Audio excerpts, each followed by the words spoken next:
to join the board of peace in your view? Do you join hands with Donald Trump, knowing that he could just change his mind in a month from now and move in an entirely different direction? To what extent do countries like India, and it comes back to the point of pushback, do we indulge Donald Trump when he comes back with an idea like the board of peace on Gaza? Is it an idea worth pursuing in the first instance? The head of the World Bank is on it. You've got the Emiratis that have said that they're joining. The Israelis are joining. The Russians have not said they're joining yet, even though Trump said that Putin said he was going to join. Frequently, there's a gap there. But the French have said they won't. The Germans couldn't because the Constitution actually forbids it. So I think that this is a less important question than how India handles their trade deal with the United States. This is not a matter of the Indians offering $1 billion. This is not a permanent commitment. If it doesn't go well, the Indians could step away, just as the Italians joined Belt and Road as a G7 country and then pulled right out. What I think is important is that this Board of Peace should not be used to undermine multilateralism of the United Nations.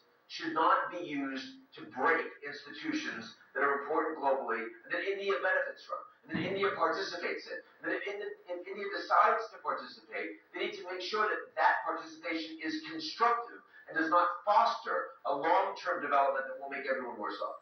Let's look again at predictions. We are in Europe at the moment.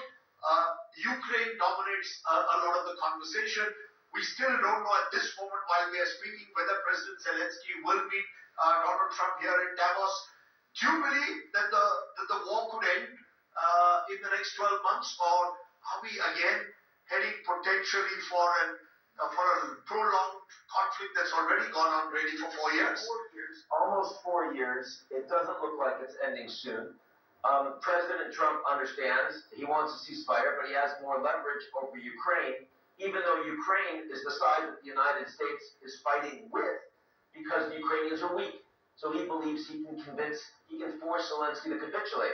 And we've seen that with the critical minerals deal. We've seen that with accepting a ceasefire with no preconditions. We've seen that with a willingness, maybe even to withdraw from some of the presently Ukrainian-occupied territories of Ukraine to make them demilitarized. We've seen that with even Zelensky willing to talk about elections while the war is going on. All of those are things he would not do under Biden, but Trump has forced him to. How has Putin conceded on anything?